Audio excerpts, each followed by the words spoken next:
From our home and native land, Toronto's newest pulp culture podcast, covering your favorite comics, collectibles, media, nerderific origin stories, and more. Hosted by your northern neighbor, Jowy Pangolinin. Here it is, nerdos and nerdettes, Comic Sing!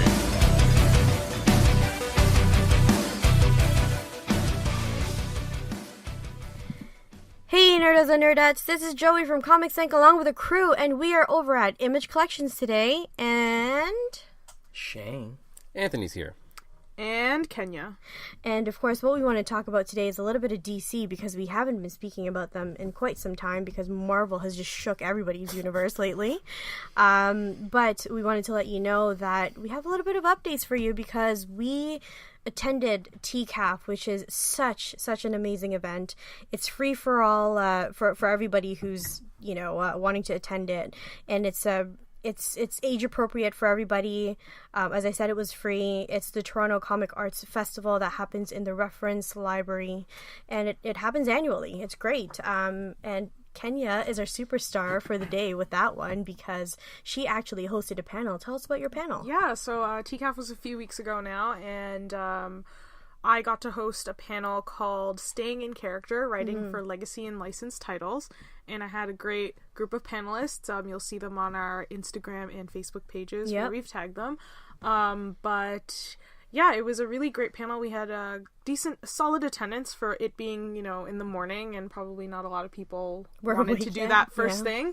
But it was a really interesting talk about getting, the perspective from writers and artists, as well as an editor, on what it's like to work with characters that have been in existence for a long time. So what we mean by legacy and license would be legacy are characters like our Superman, our Batman, our Captain America, and licensed characters are characters from toys like G.I. Joe or My Little Pony, TMNT, and basically what are those experiences like where you're trying to make your mark on these characters that have all of this history behind them that you have to also consider. So we had a really great talk. It was a really fun experience for me. We were able to shout out the Comic Sync crew, which was awesome. Oh, very cool. Having attended that panel, I want to say, first of all, great job, Canya. Thank you. Good questions, and the perspective I saw from the creator and editor side was great, because you only have the fan side and your head That's true, yeah, absolutely. And just seeing the fans on the other side of the page creating these pieces of art for us is remarkable. So I've really always ever wondered that, because let's just say for Superman, he's been around for 80 friggin' years, and how many writers have made their mark, from Dan Jurgens to now Brian Michael Bendis. I was gonna say, I'm wait, still Dan Jurgens. But there's so many other people. How do you make it still be Superman, not age him too much? And of course, we can't talk about Alex Ross if that's the case, but what an interesting thing. What did you learn? Honestly, what I learned is it seems that a lot of them actually are very much about being true to themselves. Yeah. Being able to do the character within, there are parameters that they have to follow. They do have these... I didn't even know this, but they get these packages from the licensors that give them the packet that gives them all the rules that they have to follow with the character, what the character can or cannot do. But within those lines, they're able to draw and color and play according to how they are. And I think the really encouraging thing that what I found from a lot of these creators was that the industry itself is shifting a little bit to kind of focus more on bringing out those original voices and original ideas. So whether it's encouraging art to be a little bit more original and more unique, or whether it's kind of having editors and people that understand these characters that sort of want to encourage those new directions while still making it make sense. So I think there's a lot to be had with sort of the changing sense of the art form in the industry in terms of starting to embrace those what was once fringe elements now into the mainstream, and really just exploring what comics can do, because it's no longer just about this traditional idea of just superheroes. It's there's so much else that we can explore. Yeah. And I think that was the really exciting thing to get from the creators that attended the panel. So cool. Thank you for attending, by the way.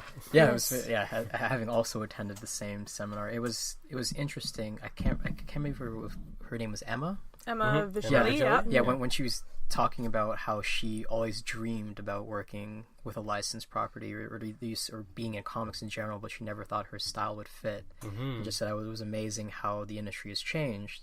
That it could fit. They could fit now, and it fits wonderfully. And she's done Doctor Who and all these other properties, and people are associating her art with these characters, and like that's an amazing thing. But yeah, even the editor from IDW, forgive me, I don't remember names. Bobby Curnow. There you go. Yeah, he was like, him telling stories about working on Star Wars Adventures and Back to the Future was very insightful, but also a little bit of hilarious because it pretty much went about how I thought it would when it came to having to get these stories okayed, or just how crazy some of the fans are and it comes to their suggestions, because everyone has their fan fiction, as we've discussed many times in these, and just as friends, just well, what if they did this? Well, that's his life, and he's paid to deal with that. But it was very interesting to kind of see, even talking about the packet, and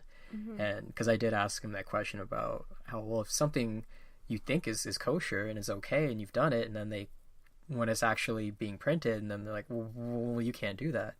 It's like, but you said it was okay. I was like, well, we didn't think it was going to go like this. We didn't think you were going to make Clark Kent gay. Yeah, like fix it. But it's like, but half the storyline has come out already. Fix it.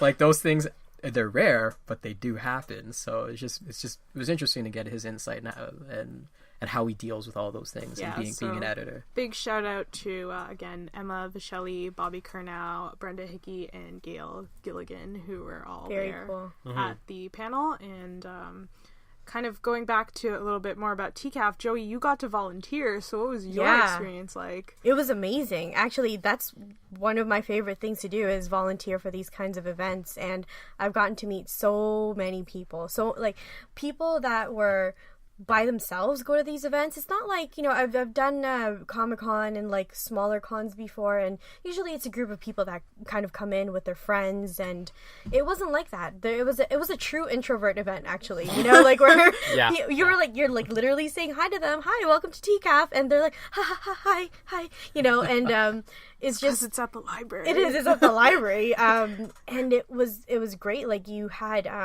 people that, went there by themselves, went there with their families. There was a kids program over at the hotel area. Is it the Marriott? At the Marriott, where Emma was volunteering, so good job on that one as well. And I also got to meet someone very, very important to me, which was Michael Cho. And I bumped into him while we were waiting for the elevator, as I was holding my Captain America 701 issue. And then all I said to him, and I had 1,000 things in my head to say to this guy, because he's like top 5, one of my favorite cover artists. All I said was, "Oh my God, you're Michael Cho." And then he was like, yes, I am. And I was like, oh, I was actually just going to go over to your table and have the sign. He was like, and he was super nice about it. He was just like, oh yeah, so when we get off the elevator, you just turn this way, and blah, blah, just follow me. And I was like, that guy just could not get any nicer, and I wanted to say so much things to him, but I couldn't. If you could see Joey's face right now, she's glowing. I know, I am. It's so good. So he signed my lithograph with Lady Medusa and Lady Thor. They're not really battling or anything, but it was a nice little art, and of course my 701 Captain America. So that was my experience, and there was also one negative experience with we were giving away these posters, and for the most part 97% of the people were like, oh my God, these are for free, they're Inio Asano's poster. And there was this one guy that came up to us, and it just left such a bad taste in my mouth, because I was like, it's like such a kid-friendly event, it's so positive here, why would you do that? He was like, what are you guys giving away? And we're like, oh, there's these posters. And he's like, is it Japanese? And I was like, yeah, it's our featured artist, Inio Asano. And then he was like, I hate that shit. Aww. And we were like, there was a kid there and everything. Boo to that I'm guy. like, dude, come on, it's a positive space, don't do that. But you know what? It didn't rain on our parade.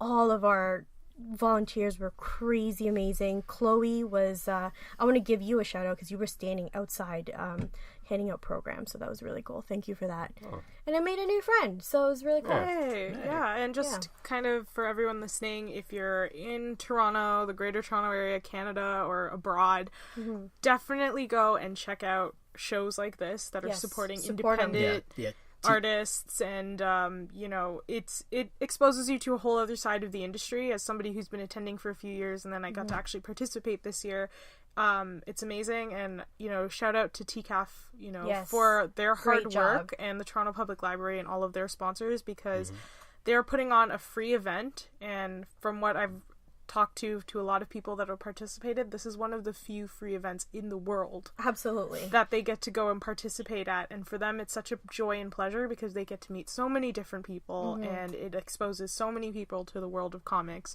So, you know, I hope we continue to do this, and I hope other cities take notice and follow suit. So definitely encourage everybody to go and find out when their local festival or expo or whatever it is happening, and go and check it out and support all of those people that need your support. Right. And I know that there's someone over here sitting beside me that works in the library. Well, so he has an event that he's probably going to want to shout out as well. Yeah, because I was going to say, this TCAF is essentially what the Mississauga Comics Expo aspires to be. Although we are a long way away from doing that. I've discussed it before. Ours is in the middle of October. The date escapes me, but by the end of this 19th, I think. Yeah, I think it's the 19th and 20th of October we're doing it. But this is one of those events that I've been looking for since Paradise Comics, like that that convention ended, where it seemed it was more to the fans and it was more accessible, and it was more about the independent publishers and getting that super cool, unique thing that you weren't going to get from the mainstream DCs and Marvels and Images of the world, although Image is got a wide variety of comics now, but it had a really cool vibe, and like did you pick anything up? I got to meet the creator of Atomic Robo, which is one of my favorite comics. Boom! Shout out! And I bought a plushie from him, and I encouraged the purchase of this plushie.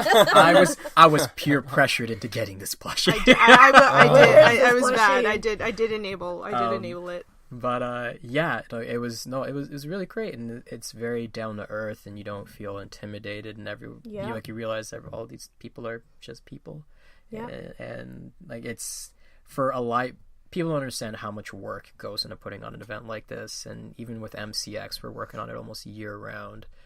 Shout out to all the librarians and the supervisors who are involved in our planning committee, 100%. But just the sheer scale of what TCAF is at now.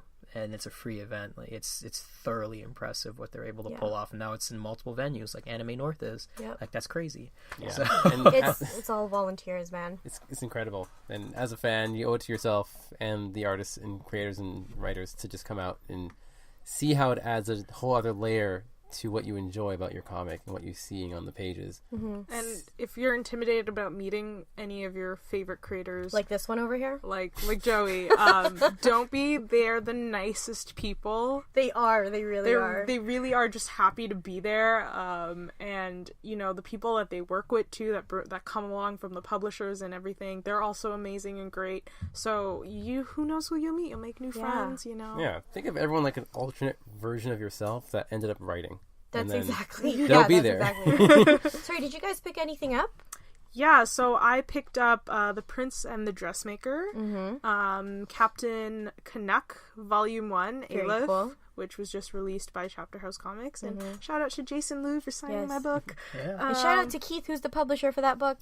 And I also picked up an issue of a trade of Atomic Robo because I was with Shane and he was so into it, and there was a really great cover with the character in an Old West outfit, and I'm just really on that Westworld hype right now, so I bought it. And Are you guys coercing each other to like buy stuff? There was a lot of peer pressure. Like I got that plushie, and then I ended up getting the Inquotable Trump. Oh yes, that was a huge book. Which is hilarious because essentially every page is paying homage to a major cover in comic book history. It's amazing. With real Donald Trump quotes. Real quotes. And Donald Trump as like the future character on the cover. Right. Like the one with him Ridiculous. on giant size X-Men, or not X-Men, no, it's Jim Lee's X-Men cover from the early 1990s with him as Magneto. Like that okay. one is great. Like there's one of him and Pinky in the Brain. Yeah.